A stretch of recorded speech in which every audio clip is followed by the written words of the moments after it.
Ó, se você acha que a maior treta dos quadrinhos foi Batman vs Superman, você tá errado. A briga mais épica foi entre Alan Moore e a DC Comics. E olha, nessa história aqui, o roteirista tem total razão.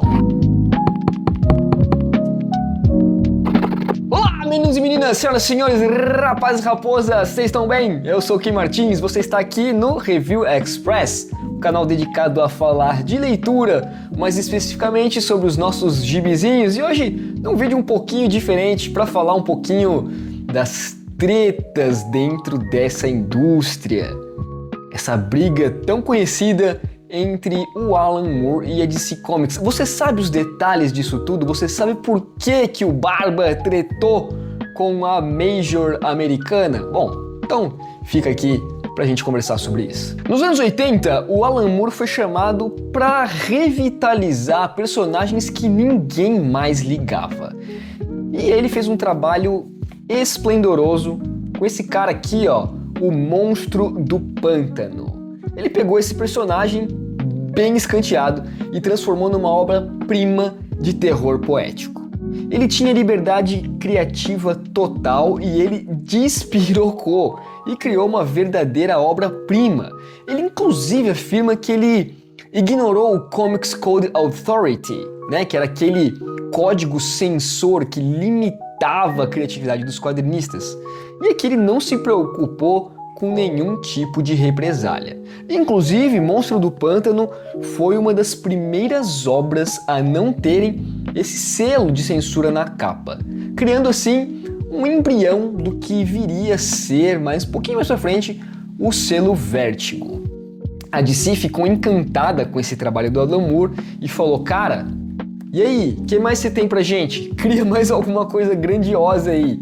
Então, usando mais alguns personagens subutilizados da DC, como por exemplo o Peacemaker, o Pacificador, né, que tá agora bombando aí, ele criou um conceito que posteriormente viria a se tornar o Watchmen.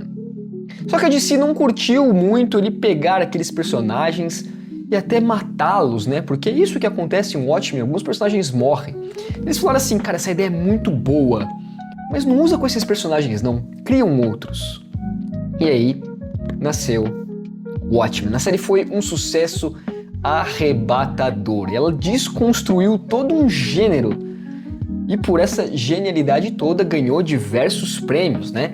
Ganhou o Eisner de melhor minissérie lá em 1988, ganhou o Kirby Award de melhor série limitada e ela teve um reconhecimento da revista Time, a gigantesca revista Time. Ela é a única história em quadrinhos presente na lista dos 100 melhores romances desde 1923. E olha, isso é um reconhecimento muito grande, é muito incomum para uma mídia tão específica como é o quadrinho. Só que aí começa o problema, porque enquanto o Alan Moore estava criando arte, a editora, a DC Comics, já pensava nos contratos. Ali no papel o acordo parecia bem justo.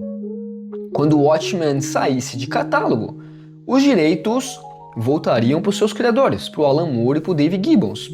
Legal. Mas a DC deu aquele jeitinho, né? Watchmen nunca saiu de catálogo. Ela manteve o quadrinho eternamente em catálogo só para não devolver nada para os criadores. Sem falar nos inúmeros produtos de merchandising, como o icônico Bottom de Smile, né, que não rendeu $1 centavo para a dupla criadora. Resultado, Watchmen virou uma mina de ouro, só que o criador dela não viu esse tesouro. E para piorar a coisa, a DC fez algumas alterações em outra obra do Alan Moore que foi adaptada para o cinema, como no caso aqui de A Liga Extraordinária. Essa obra foi adaptada para o cinema, o filme é um cocô horroroso, só que eles incluíram ali um personagem, o Tom Sawyer, que era um personagem que não estava em domínio público. Isso acabou ferrando de tabela o Alan Moore, né, com um processinho maroto. E isso para ele foi a gota d'água. Outra obra dele que também sofreu alguma alteração foi o V de Vingança, né? Quando o David Lloyd, o desenhista dessa obra, não foi incluído no processo lá na época, os irmãos Wachowski para adaptação cinematográfica, apesar do Alan Moore ter recebido apenas uma parte da compensação financeira. E como se não bastasse todas essas atrapalhadas que a DC fez, ainda tinha a cereja do bolo: a série antes de Watchmen. O Alan Moore não só não aprovou, como ele considerou isso uma facada nas costas, uma traição. Ele enxergava o Watchmen uma peça única, fechadinha, e mexer naquilo era destruir o que tornava o Watchmen tão genial. E para ele, a DC tratava sua criação como um produto descartável. E convenhamos, se você leu antes de Watchmen, você sabe que ele tinha razão. O Alan Moore ainda criticou essas adaptações para o cinema de Watchmen, de V de Vingança, alegando que elas meio que deturpavam a visão original de suas obras e serviam como, nas palavras dele aqui, né, abrindo aspas para ele, comida para adultos. Porque contribuía para a infantilização, para a massificação dos super-heróis. E nesse ponto da história, o Alan Moore praticamente rompe com os quadrinhos de super-heróis e passa a fazer gêneros que agradavam a ele, coisas autorais, como por exemplo o do Inferno,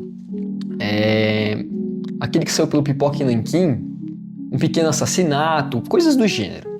Ele não se sentia mais interessado pelos super-heróis, considerando um negócio muito vulgar, excessivamente focado em nostalgia, focado em filmes.